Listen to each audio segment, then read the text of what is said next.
Hola, ¿cómo estamos? Buenas tardes. Ya es un poco más tarde y ha empezado una fiesta aquí de los vecinos. Yo estoy en el campo, pero a lo lejos suena esta música.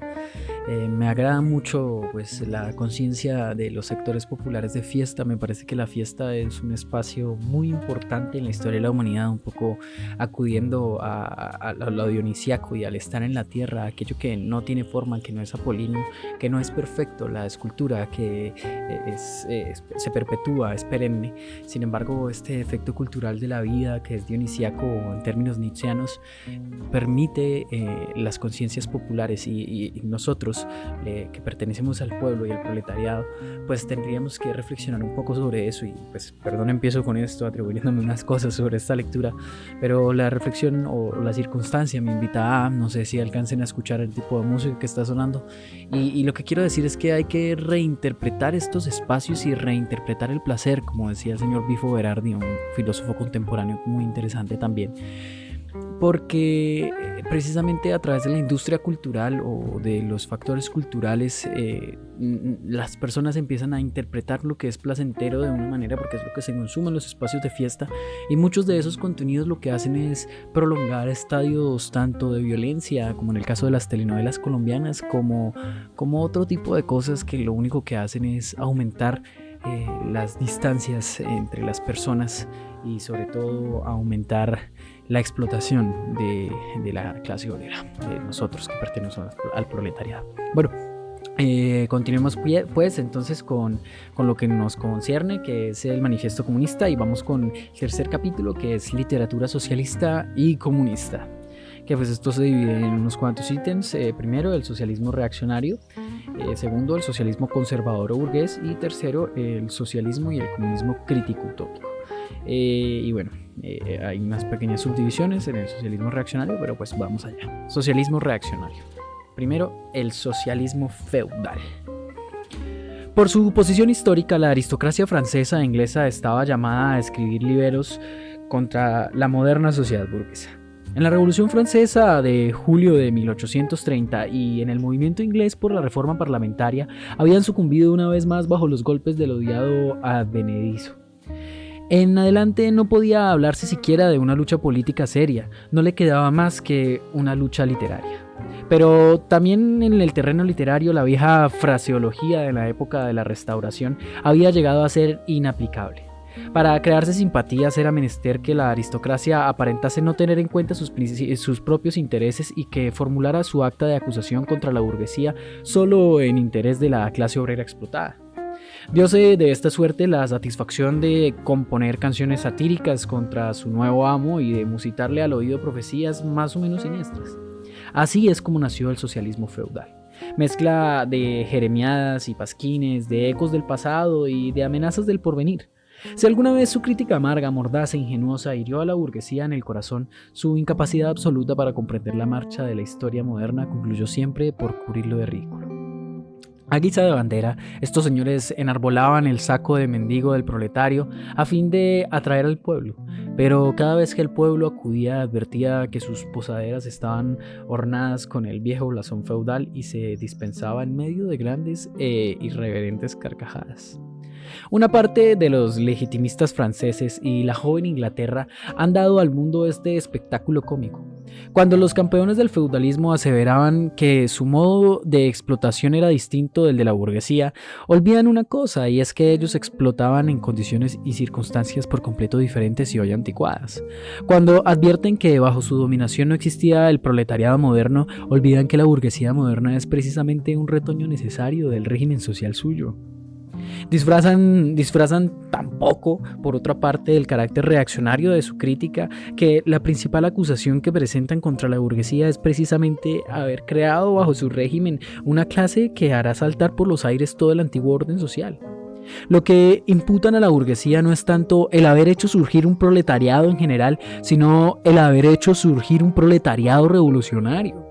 Por eso, en la práctica política, toman parte en todas las medidas de represión contra la clase obrera, y en la vida diaria, a pesar de su fraseología ampulosa, se las ingenian para recoger los frutos de oro del árbol de la industria y trocar el honor, el amor y la fidelidad por el comercio en lanas, remolacha, azucarera y aguardiente. Del mismo modo que el cura y el señor feudal han marchado siempre de la mano, el socialismo clerical marcha unido con el socialismo feudal. Nada más fácil que recubrir con un barniz socialista el ascetismo cristiano. ¿Acaso el cristianismo no se levantó también contra la propiedad privada, el matrimonio y el Estado? ¿No predicó en su lugar la caridad y la pobreza, el celibato y la mortificación de la carne, la vida monástica y la iglesia?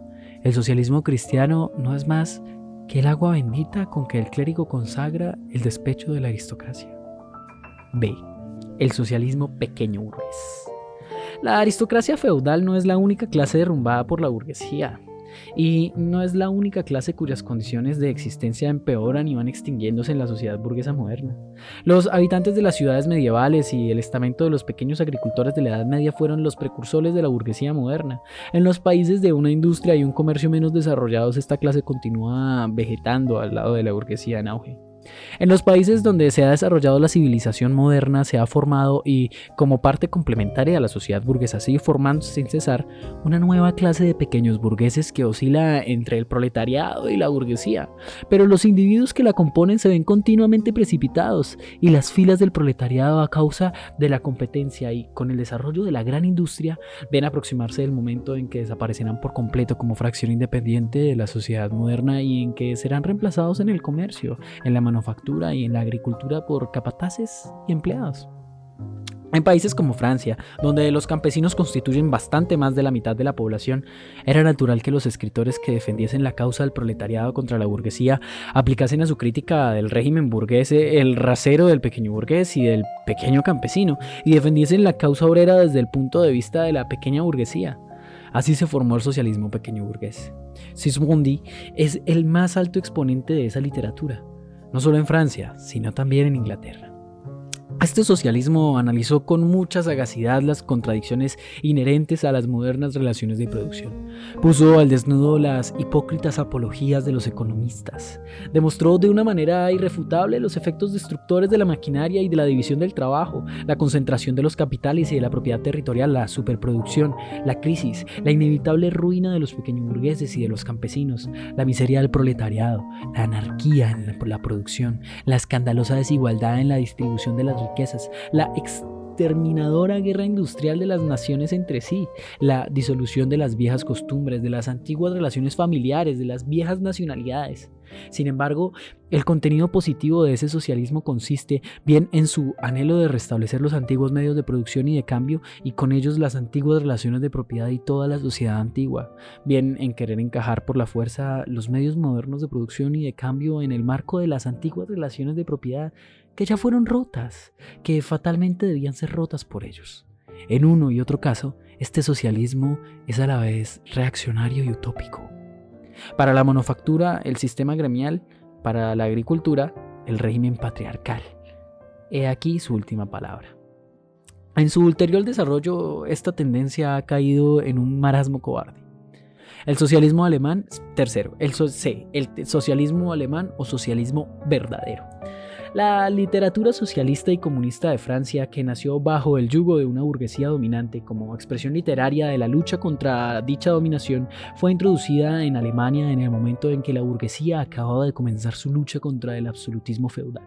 Filósofos, semifilósofos ingenios de salón alemanes se lanzaron ávidamente sobre esta literatura, pero olvidaron que con la importación de la literatura francesa no habían sido importadas a Alemania al mismo tiempo las condiciones sociales de Francia.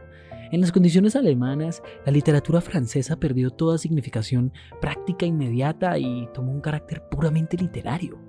Debía parecer más bien una especulación ociosa sobre la realización de la esencia humana. De este modo, para los filósofos alemanes del siglo XVIII, las reivindicaciones de la primera Revolución Francesa no eran más que reivindicaciones de la razón práctica en general, y las manifestaciones de la voluntad de la burguesía revolucionaria de Francia no expresaban a los ojos más que las leyes de la voluntad pura, de la voluntad tal como debía ser, de la voluntad verdaderamente humana. Toda la labor de los literatos alemanes se redujo exclusivamente a poner de acuerdo las nuevas ideas francesas con su vieja conciencia filosófica, o, más exactamente, a asimilarse las ideas francesas partiendo de sus propias opiniones filosóficas. y se las asimilaron como se asimila en general una lengua extranjera, por la traducción.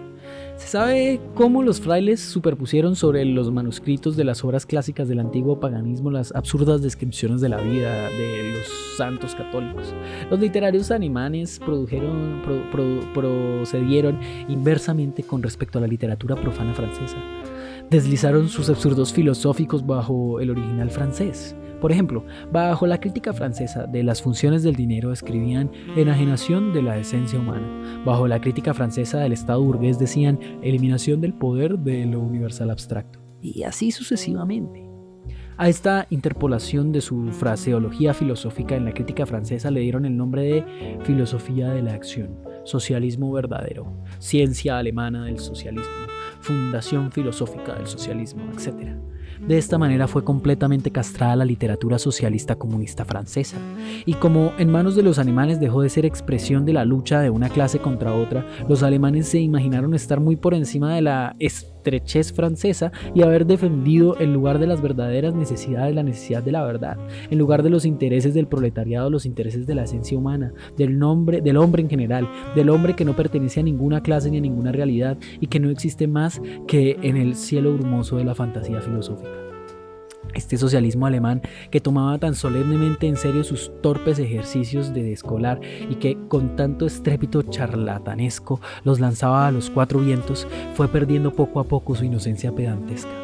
La lucha de la burguesía alemana y principalmente de la burguesía prusiana contra los feudales y la monarquía absoluta, en una palabra, el movimiento liberal, adquiría un carácter más serio.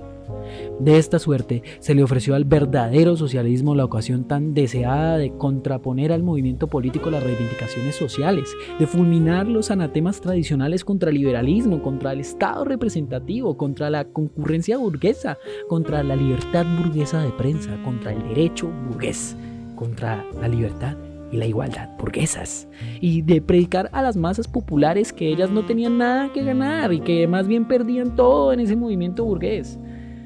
El socialismo alemán olvidó, muy a propósito de la crítica francesa, de la cual era un simple eco insípido, presuponía una sociedad burguesa moderna, con las correspondientes condiciones materiales de vida y una constitución política adecuada, es decir, precisamente las premisas que todavía se trataba de conquistar en Alemania. Para los gobiernos absolutos de Alemania, con su séquito de clérigos, de mentores, de hidalgos rústicos y de burócratas, este socialismo se convirtió en un espantajo propicio contra la burguesía que se levantaba amenazadora. Formó el complemento dulzarrón de los amargos latigazos y tiros con que esos mismos gobiernos respondían a los alzamientos de los obreros alemanes. Si el verdadero socialismo, verdadero entre comillas, si el verdadero socialismo se convirtió de ese modo en un arma en manos de los gobiernos contra la burguesía alemana, representaba además directamente un interés reaccionario, el interés del pequeño burgués alemán, la pequeña burguesía legada por el siglo XVI y desde entonces renacida sin cesar bajo diversas formas, constituye para Alemania la verdadera base social del orden establecido. Mantenerla en conservar en Alemania el orden establecido. La supremacía industrial y política de la burguesía le amenaza con una muerte cierta, de una parte por la concentración de los capitales y de otra por el desarrollo de un proletariado revolucionario. A la pequeña burguesía le pareció que el verdadero socialismo podía matar los dos pájaros de un tiro. Y este se propagó como una epidemia. Tejido con los hilos de araña de la especulación, bordado de flores retóricas y bañado por un rocío sentimental, ese ropaje fantástico en que los socialistas alemanes envolvieron sus 3 o 4 descarnadas verdades eternas, entre comillas, no hizo sino aumentar la demanda de su mercancía entre semejante público. Por su parte, el socialismo alemán comprendió cada vez mejor que estaba llamado a ser el representante pomposo de esa pequeña burguesía. Proclamó que la nación alemana era la nación modelo y el mesócrata alemán el hombre modelo. A todas las infamias de este hombre modelo les dio un sentido oculto, un sentido superior y socialista, contrario a lo que era en realidad. Fue consecuente hasta el fin, manifestándose de un modo abierto contra la tendencia, entre comillas, brutalmente destructiva del comunismo y declarando su imparcial elevación por encima de todas las luchas de clases. Salvo muy raras excepciones, Todas las obras llamadas socialistas y comunistas que circulan en Alemania pertenecen a esta inmunda y enervante literatura. Segundo, el socialismo conservador o burgués. Una parte de la burguesía desea remendar los males sociales con el fin de consolidar la sociedad burguesa. A esta categoría pertenecen los economistas, los filántropos, los humanitarios, los que pretenden mejorar la suerte de las clases trabajadoras, los organizadores de la beneficencia, los protectores de animales, los fundadores de las sociedades de templanza, los reformadores domésticos de toda la haya. Y hasta se ha llegado a elaborar este socialismo burgués en sistemas completos. Citemos, por ejemplo, la filosofía de la miseria de Proudhon. Los burgueses socialistas quieren perpetuar las condiciones de vida de la sociedad moderna sin las luchas y los peligros que surgen fatalmente de ellas. Quieren perpetuar la sociedad actual sin los elementos que la revolucionan y descomponen. Quieren la burguesía sin el proletariado. La burguesía, como es natural, se representa el mundo en que ella domina como el mejor de los mundos. El socialismo burgués hace de esta representación consoladora un sistema más o menos completo. Y cuando invita al proletario a llevar a la práctica su sistema y entrar en la nueva Jerusalén, no hace otra cosa en el fondo que inducirle a continuar en la sociedad actual, pero despojándose de la concepción odiosa que se ha formado de ella. Otra forma de este socialismo, menos sistemática pero más práctica, intenta apartar los obreros de todo movimiento revolucionario, demostrándoles que no es tal o cual cambio político el que podrá beneficiarles, sino solamente una transformación de las condiciones materiales de la vida, de las relaciones económicas. Pero por transformación de las condiciones materiales de vida, este socialismo no entiende en modo alguno la abolición de las relaciones de producción burguesas, lo que no es posible más que por la vía revolucionaria, sino únicamente reformas administrativas realizadas sobre la base de las mismas relaciones de producción burguesa y que, por tanto, no afectan a las relaciones entre el capital y el trabajo asalariado, sirviendo únicamente, en el mejor de los casos, para reducirle a la burguesía los gastos que requiere su dominio y para simplificar la administración de su Estado. El socialismo burgués no alcanza su expresión adecuada sino cuando se convierte en simple figura retórica. Libre cambio en interés de la clase obrera, aranceles protectores en interés de la clase obrera, prisiones celulares en interés de la clase obrera. He ahí la última palabra del socialismo burgués, la única que ha dicho seriamente. El socialismo burgués se resume precisamente en esta afirmación: los burgueses son burgueses en interés de la clase obrera. Bueno, he aquí de hacer una pausita porque me ha llegado visita para leer ya el último punto, entonces retomamos en un momento. Qué pena con ustedes. Y ya volvemos. Bueno, vamos a continuar con la lectura de esta última parte, que es el socialismo y el comunismo crítico-utópicos. No se trata aquí de la literatura que en todas las grandes revoluciones modernas ha formulado las reivindicaciones del proletariado, los escritos de Babeuf, etc. Las primeras tentativas directas del proletariado para hacer prevalecer sus propios intereses de clase, realizadas en tiempos de efervescencia general en el periodo del derrumbamiento de la sociedad feudal, fracasaron necesariamente tanto por el débil desarrollo del mismo proletariado como por la ausencia de las condiciones materiales de su emancipación. Condiciones que surgen solo como producto de la época burguesa. La literatura revolucionaria que acompaña a estos primeros movimientos del proletariado es forzosamente por su contenido reaccionario. Preconiza un ascetismo general y un burdo igualitarismo. Los sistemas socialistas y comunistas propiamente dichos, los sistemas de Saint-Simon, de Fourier, de Owen, etc., hacen su aparición en el periodo inicial y rudimentario de la lucha entre el proletariado y la burguesía, periodo descrito anteriormente, véase burgueses y proletarios. Los inventores de estos sistemas, por cierto, se dan cuenta del antagonismo de las clases, así como de la acción de los elementos destructores dentro de la misma sociedad dominante. Pero no advierten del lado del proletario ninguna iniciativa histórica, ningún movimiento político propio. Como el desarrollo del antagonismo de clases va a la par con el desarrollo de la industria, ellos tampoco pueden encontrar las condiciones materiales de la emancipación del proletariado y se lanzan en búsqueda de una ciencia social, de unas leyes sociales que permitan crear esas condiciones. En lugar de la acción social, tienen que poner en la acción de su propio ingenio. en lugar de las condiciones históricas de la emancipación, condiciones fantásticas, en lugar de la organización gradual del proletariado en clase, una organización de la sociedad inventada por ellos. La futura historia del mundo se reduce para ellos a la propaganda y ejecución práctica de sus planes iniciales. En la confección de sus planes tienen conciencia, por cierto, de defender ante todo los intereses de la clase obrera, por ser la clase que más sufre. El proletariado no existe para ellos sino bajo el aspecto de la clase que más padece. Pero la forma rudimentaria de la lucha de clases, así como su propia posición social, les lleva a considerarse muy por encima de todo antagonismo de clase. Desean mejorar las condiciones de vida de todos los miembros de la sociedad, incluso de los más privilegiados. Por eso no cesan de apelar a toda la sociedad sin distinción e incluso se dirigen con preferencia a la clase dominante. Porque basta con comprender su sistema para reconocer que es el mejor de todos los planes posibles, de la mejor de todas las sociedades posibles. Repudian por eso toda acción política y en particular toda acción revolucionaria. Se proponen alcanzar su objetivo por medios pacíficos, intentando abrir camino al nuevo evangelio social, valiéndose de la fuerza del ejemplo por medios de pequeños experimentos que naturalmente fracasan siempre. Estas fantásticas descripciones de la sociedad futura, que surgen de una época en que el proletariado, todavía muy poco desarrollado, considera aún su propia situación de una manera también fantástica, provienen de las primeras aspiraciones de los obreros, llenas de profundo presentimiento hacia una completa transformación de la sociedad.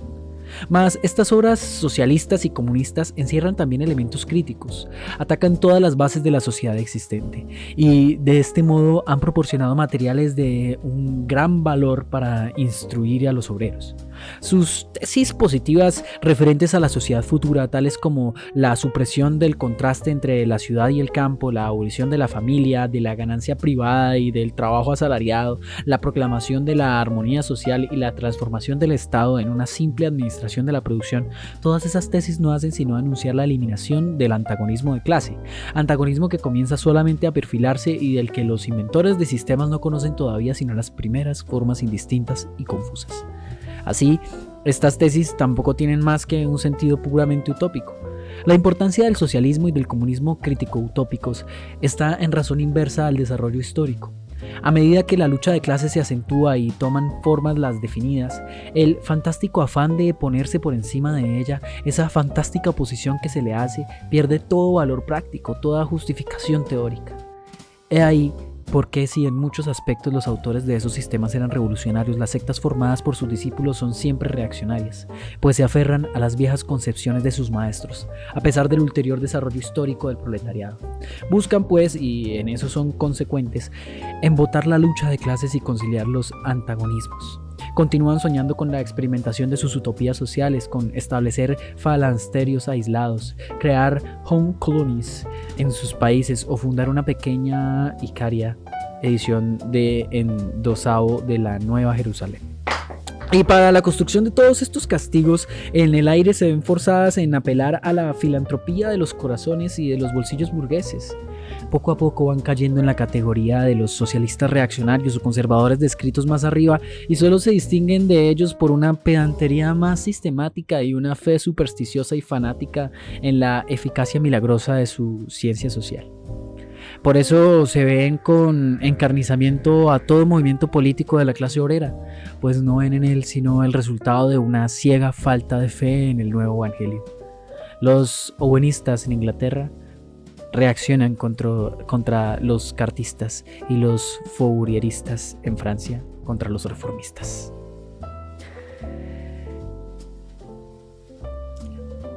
Bueno, y dado que el último capítulo es tan corto, no vamos a darle un espacio, sino que lo vamos a seguir de corrido. Actitud de los comunistas ante los diferentes partidos de oposición. Cuarto capítulo y final. Después de lo dicho en el capítulo 2, la actitud de los comunistas respecto de los partidos obreros ya constituidos se explica por sí misma. Y por tanto, su actitud respecto de los cartistas de Inglaterra y los partidarios de la reforma agraria en América del Norte. Los comunistas luchan por alcanzar los objetivos e intereses inmediatos de la clase obrera, pero al mismo tiempo defienden también dentro del movimiento actual el porvenir de ese movimiento. En Francia, los comunistas se suman al Partido Socialista Democrático, contra la burguesía conservadora y radical, sin renunciar, sin embargo, al derecho de criticar las ilusiones y los tópicos legados por la tradición revolucionaria. En Suiza apoyan a los radicales sin desconocer que este partido se compone de elementos contradictorios, en parte de socialistas demócratas al estilo francés, en parte de burgueses radicales. Entre los polacos, los comunistas apoyan al partido que ve en una revolución agraria la condición de la liberación nacional, es decir, el partido que provocó en 1846 la insurrección de Cracovia.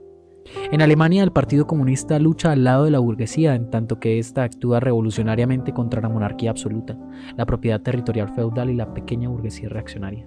Pero jamás en ningún momento se olvida de este partido de inculcar a los obreros la más clara conciencia del antagonismo hostil que existe entre la burguesía y el proletariado, a fin de que los obreros alemanes sepan convertir de inmediato las condiciones sociales y políticas que forzosamente ha de tener consigo la dominación burguesa en otras tantas armas contra la burguesía, a fin de que, tan pronto sean derrocadas las clases reaccionarias en Alemania, comience inmediatamente la lucha contra la misma burguesía. Los comunistas fijan su principal atención en Alemania, porque Alemania se halla en vísperas de una revolución burguesa y porque llevará a cabo esta revolución bajo condiciones más progresivas de la civilización europea en general y con un proletariado mucho más desarrollado que el de Inglaterra en el siglo XVII y el de Francia en el siglo XVIII y, por lo tanto, la revolución burguesa alemana no podrá ser sino el preludio inmediato de una revolución proletaria. En resumen, los comunistas apoyan por doquier todo movimiento revolucionario contra el régimen social y político existente. En todos los movimientos ponen en primer término como cuestión fundamental del movimiento la cuestión de la propiedad, cualquiera que sea la forma más o menos desarrollada que esta revista. En fin, los comunistas trabajan en todas partes por la unión y el acuerdo entre los partidos democráticos de todos los países. Los comunistas consideran indigno ocultar sus ideas y propósitos, proclaman abiertamente que sus objetivos solo pueden ser alcanzados derrocando por la violencia todo orden social existente. Las clases dominantes pueden temblar ante una revolución comunista. Los proletarios no tienen nada que perder en ella más que sus cadenas. Tienen en cambio un mundo que ganar. Proletarios de todos los países, unidos. ¡Ay, qué belleza ese final! Las clases dominantes pueden temblar ante una revolución comunista. Los proletarios no tienen nada que perder en ella más que sus cadenas. Tienen en cambio un mundo que ganar. Proletarios de todos los países, unidos.